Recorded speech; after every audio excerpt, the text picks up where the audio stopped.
Ik sta hier op de boot bij Splinter Cell Blacklist. En we hebben hier rondgekeken. We hebben hem al gespeeld op de YouTube Lounge. Zelf hebben David al gespeeld. Maar ik sta hier nu naast een van de makers van de game. En ik ga hem wat vragen stellen.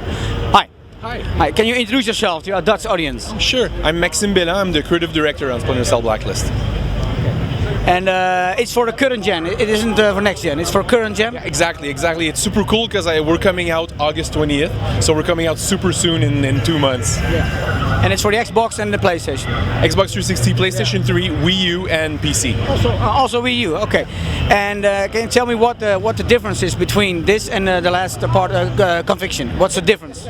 Well, a lot has been improved from Conviction. Probably the number one thing, the biggest thing that we're doing is we've added Spy vs. Mercs, which is the asymmetrical multiplayer. It was the number one requested feature from the fans, from Conviction. So we brought that back.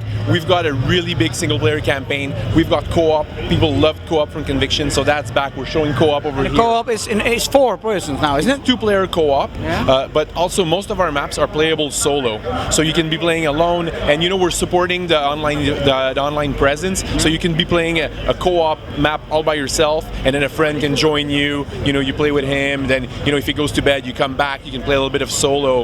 Like when you're stuck, he can join you and help you with the mission. Exactly. Yeah.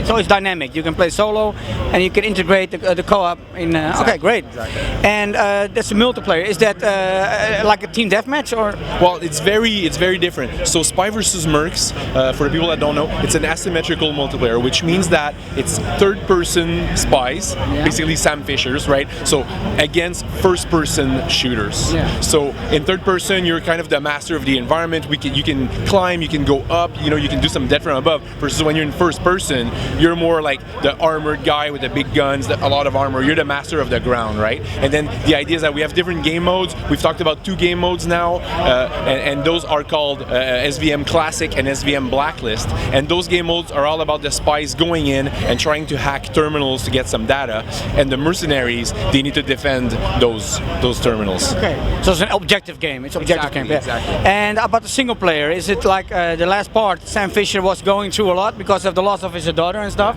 And what's going to go? Where's it going to go? Well, the Blacklist is about 6 months after Conviction.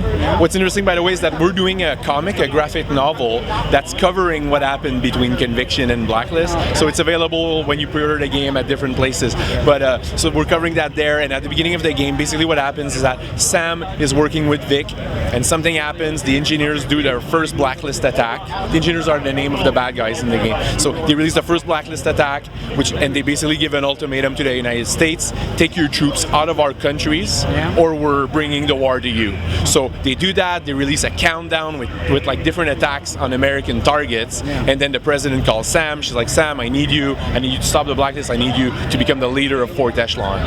So he's going through a lot again. Always, right? You can't say too much. You have to surprise us, of course, because in Conviction, he lost his daughter and stuff, and it was a sad game. Let's say the story. Really? It hurt me. I don't know why, but it's good because it just sucks you in the story. And well, thank you. I was creative director on Splinter Cell Conviction also. Yeah, so I like the story. I like the story. Well, it was. I think it was interesting because it was a very personal story. Sam with his daughter and all that. And it's interesting because Sarah is actually making a return in Blacklist. We're not saying how yet, but she's got a little bit of presence in the game. And that's great because a lot of fans were screaming why that Sam changed, but I liked it. I like the story the way it is. So. Cool. Thank you. Thank you very much. Thanks for your time. Cool. And we'll see you later. Thank you.